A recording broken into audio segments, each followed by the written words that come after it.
En fait, dans notre unité pastorale à Saint-Bruno-Saint-Basile, on a un long historique de participation au JMJ. Donc, en fait, moi, depuis que je suis à la paroisse, là, on a toujours eu des groupes de délégation qui sont partis avec un agent pastoral de chez nous. Donc, je m'appelle Caroline Rodrigue, je suis agente de pastorale à l'unité pastorale Saint-Bruno-Saint-Basile et j'ai eu la chance de vivre les JMJ avec deux de mes enfants, dont Émilie, qui a 16 ans, qui est impliquée en Église et qui a vécu les JMJ avec moi pour une première expérience. Et là, lors des dernières JMJ, mon garçon qui était en âge de participer, Olivier, voulait absolument faire partie du groupe, donc il s'est inscrit. Et j'ai eu envie de le suivre moi aussi dans cette expérience-là. Je ne suis pas une grande voyageuse, mais j'avais vraiment envie de vivre, savoir c'est quoi. Donc moi et Olivier, on avait décidé de s'inscrire au JMJ. Puis Émilie, par la suite, elle a fait le choix de faire une démarche pour venir. Oui, donc comme je n'avais pas l'âge pour pouvoir participer au JMJ, j'ai dû envoyer un message à l'évêque pour pouvoir participer. Et c'est comme ça que j'ai pu y aller, malgré le fait que je suis trop jeune. Parce que ça prend 18 ans, étant donné que c'est souvent dans les pays étrangers, question assurance, sécurité et tout, on demande à ce que les participants aient 18 ans. Donc, Émilie a envoyé une belle lettre. C'était une belle lettre pour dire ses motivations, pourquoi elle voulait participer, pourquoi elle pensait que ce serait quelque chose d'important pour elle. Donc, elle est arrivée un matin, elle m'a dit « Maman, moi aussi je vais y aller, je vais écrire à l'évêque. » Donc, je l'ai laissé faire, elle a fait sa démarche. Donc, ensuite, Monseigneur Gendron a accepté qu'elle fasse partie du groupe. C'était notre plus jeune. Donc, dans un univers d'adultes, je pense que ça a été quand même un moment enrichissant pour tout le monde. Toi aussi. Donc, voilà comment on s'est retrouvés au JMJ. Pour ce qui est de la sélection des participants, au niveau des JMJ de Panama, c'était un petit peu plus simple étant donné que c'était en plein milieu du mois de janvier. Il y avait de l'école et tout, donc il n'y a pas eu nécessairement beaucoup d'inscriptions où on a été obligé de faire des sélections. Mais c'est sûr que quand on part pour un voyage de cette nature-là, c'est un pèlerinage, on est au niveau d'une expérience spirituelle. Donc c'est sûr nous en tout cas, on s'attend à ce que les jeunes soient des jeunes impliqués en paroisse, des jeunes qui ont déjà une présence, qui ont déjà envie d'aller vivre quelque chose de fort au niveau spirituel. Donc, ça va être à voir aussi, j'imagine, suite à notre retour, on a fait des témoignages, on a suscité un intérêt pour les prochaines. Donc, ça va être de voir aussi, est-ce qu'on doit faire la sélection ou on permet à ceux qui sont prêts. Puis, étant donné qu'il y a une préparation aussi, bien, ça permet à la personne qui s'inscrit de voir le sérieux de la démarche aussi. Quand il y a un groupe qui part pour les JMJ, même si ce sont tous des adultes, il y a toujours des adultes accompagnateurs. Souvent, ça va être un prêtre, il va y avoir un agent pastoral, souvent il va y avoir un homme, une femme. Donc, dans notre cas, en fait, Monseigneur Gendron et Monseigneur Hamel m'ont demandé si je voulais être l'accompagnatrice féminine. Donc, pourquoi pas, hein? Je disais tout à l'heure, les scouts ont toujours fait partie de ma vie, donc des voyages de groupe, des activités, donc c'est pas quelque chose qui m'inquiétait nécessairement là, comme responsabilité. Puis au contraire, on a eu beaucoup de plaisir à faire ce voyage ensemble. Participer au JMJ, c'est aussi beaucoup de préparation spirituelle. On a fait plusieurs rencontres avec le groupe avec lequel on partait afin de pouvoir se connaître. Donc ça a permis qu'une fois rendu là-bas, on était vraiment un groupe soudé. Toutes les activités qu'on faisait, c'était souvent ensemble. Puis je pense que ça a vraiment fait que c'était une belle expérience. Et aussi on avait des moments pour la préparation. Ouais, pour la préparation, on avait des moments spirituels plus, qu'on se demandait pourquoi on y allait, c'était quoi pour nous. Quand on faisait nos soirées de préparation spirituelle, en fait, souvent c'était soit on se penchait sur un texte que le pape François avait adressé à l'intention des JMJ, soit qu'on partait d'un texte de la parole de Dieu, et puis on échangeait ensemble, on essayait de voir comment ce qu'on allait vivre pouvaient faire sens avec la parole qu'on recevait. On a travaillé beaucoup aussi sur le chant des JMJ. Donc, le thème des JMJ était très marial. Ici, dans notre communauté, en tout cas, on va travailler beaucoup plus sur des textes d'évangile, sur l'action de Jésus, sur c'est quoi suivre Jésus aujourd'hui. Puis on s'est rendu compte en se préparant qu'on était moins sur répondre à l'appel comme Marie a répondu à l'appel. Puis on a beaucoup discuté de ça à l'intérieur de notre préparation. Et puis on l'a vécu aussi au JMJ, comment c'est fort cette réponse-là que Marie a donnée au Seigneur. Donc ça vient chercher quelque chose d'assez spécial. On avait quelques moyens de financement, mais on ne voulait pas non plus que le financement occupe toute la place de la préparation parce que l'aspect spirituel était très important. Donc, on a fait appel à des communautés religieuses qui ont appuyé le projet.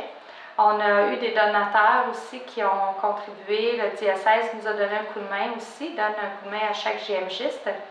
Et on avait notre campagne de fromage. Donc, dans le fond, on prenait des grosses commandes de fromage. C'était des boîtes de fromage, il y avait 6 fromages dans une boîte.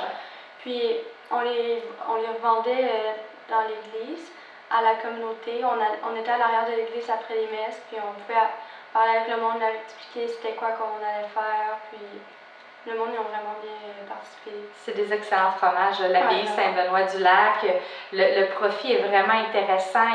C'est vraiment fait pour soutenir des actions comme ça. Donc, c'est ça. On a eu un beau succès, puis tout le monde mange du fromage. Donc, les gens l'achetaient à coup de 2-3 boîtes. Ils en mettaient à congeler parce qu'ils se congèlent très bien. Donc, c'est vraiment un moyen.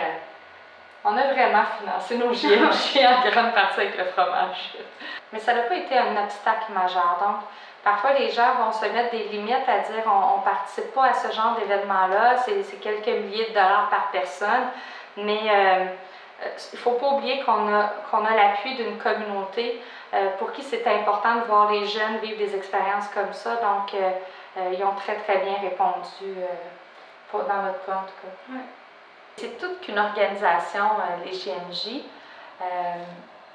Avant de partir, on avait quand même plusieurs choses qui avaient été déjà organisées. Donc, on savait déjà dans quelle ville on allait. On savait déjà qui étaient les personnes qui nous accueilleraient là-bas. On savait aussi, on avait une idée de nos horaires de la journée, de quoi ça aurait l'air. Donc, quand on est arrivé là-bas, on avait des personnes ressources sur place, mais on avait aussi notre agente de voyage. Donc, on était partis, nous, avec Spiritour. Donc, pour tout ce qui est de l'organisation plus générale, ils étaient disponibles. Dans les familles où on habitait, là, on voyait qu'on était vraiment attendus, accueillis. Les gens avaient hâte de nous voir arriver. Ils étaient contents qu'on soit là. Ouais. Les familles d'accueil, c'est vraiment du monde accueillant. Ils sont contents qu'on soit là, ils sont vraiment généreux. Puis on sent vraiment comme de leur famille. C'est vraiment comme. Ils nous font sentir chez nous, comme chez soi. Et ouais, c'est vraiment une belle expérience. On apprend à vivre un peu comme à la Panamène, on voit leur mode de vie. C'est vraiment cool. Ouais, leur façon, la culture aussi. Une dame qui nous a accueillis, Jacqueline, une maman monoparentale avec 3 filles qui accueille 7 personnes. Sur le coup, on disait, waouh, elle est gentille, c'est beaucoup de personnes et tout. La dame se levait à 4h30 le matin pour nous préparer un déjeuner avant de partir travailler parce qu'elle n'avait pas congé, elle n'avait pas les moyens de prendre congé. Puis, à un moment donné, on s'est dit, mais pour la remercier, on va lui faire un souper. On lui a demandé d'inviter ses sœurs, sa mère. Là, on se disait, bon, on va lui cuisiner un souper avec des plats que nous, on mange ici. Et moi, avec 2 autres personnes, on s'en va à l'épicerie pour faire le menu. C'est là qu'on s'est rendu compte du prix de la nourriture là-bas. C'est hallucinant le coût des aliments. Ça coûte extrêmement cher. On était dans la période sèche, les légumes étaient hors de prix. Là. Je donne toujours un exemple, la demi-chou-fleur à 7 $, ça n'a pas de sens. Puis elle, ça faisait 1 semaine qu'elle nous nourrissait, qu'elle s'occupait de nous, qu'elle se levait, qu'elle allait travailler, puis ça nous a fait un choc. Parce que dans le fond, elle donnait tout ce qu'elle avait pour pouvoir nous accueillir puis vraiment faire en sorte qu'on soit tellement bien. Donc, on a mis le paquet, on a fait un grand repas, on lui a acheté plein de cadeaux aussi pour la maison, des choses qu'on voyait bien qu'il n'y avait pas. Donc, elle était très contente, je pense, à la fin. Mais ça nous a donné une occasion de réfléchir aussi sur le fait qu'ici, on ne se pose pas de questions, hein, on va à l'épicerie. Dès que ça augmente un petit peu les prix, on évite à critiquer. Puis, dans le fond, là-bas, la vie coûte vraiment cher. Les salaires sont autour de 4 $ de l'heure.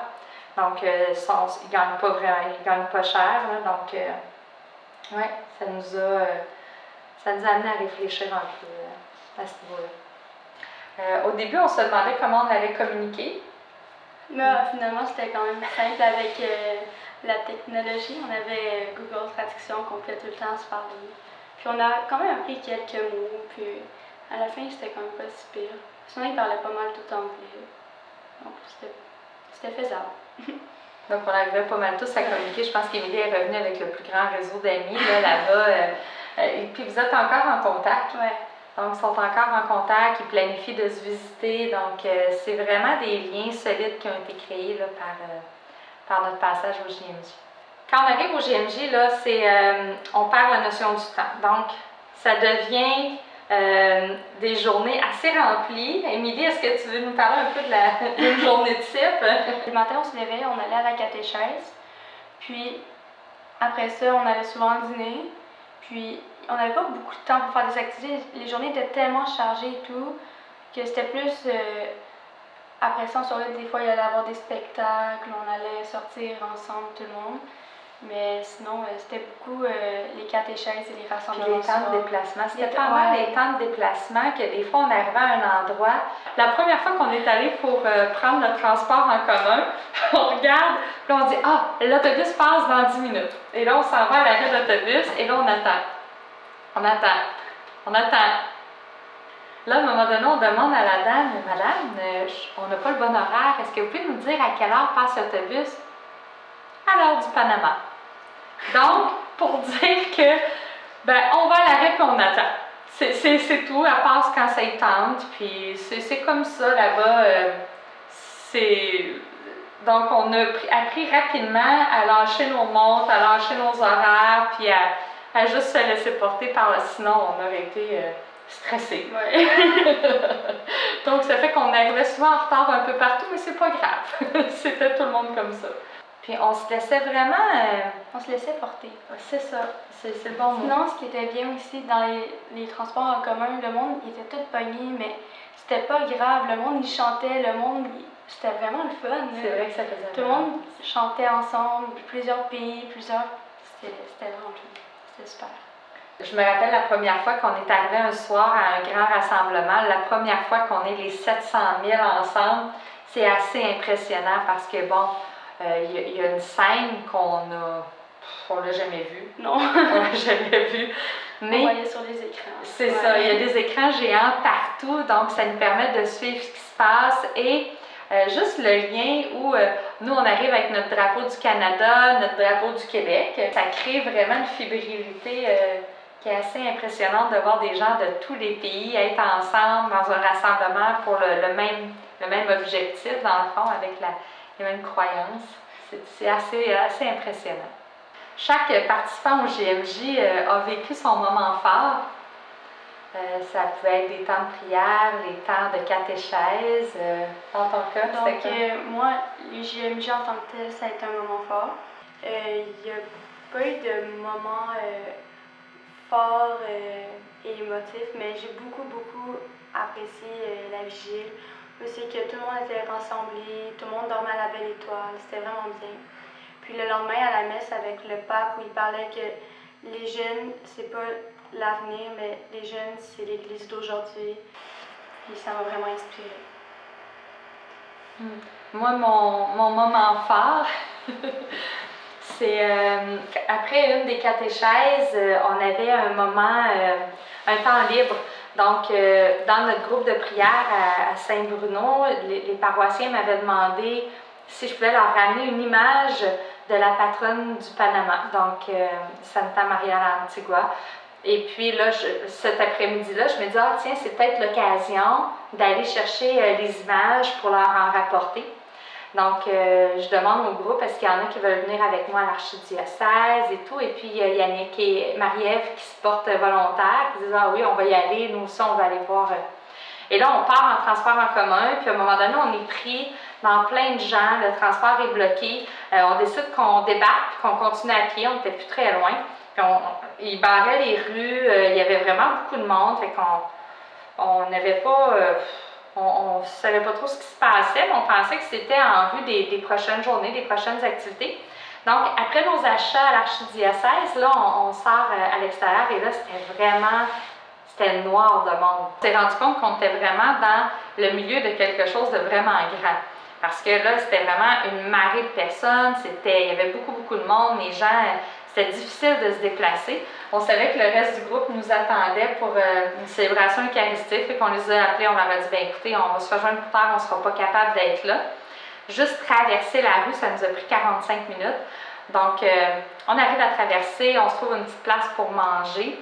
Et quand on a fini, on sort, on essaie de se faufiler pour essayer de s'éloigner un peu. Et à un moment donné, on est coincé.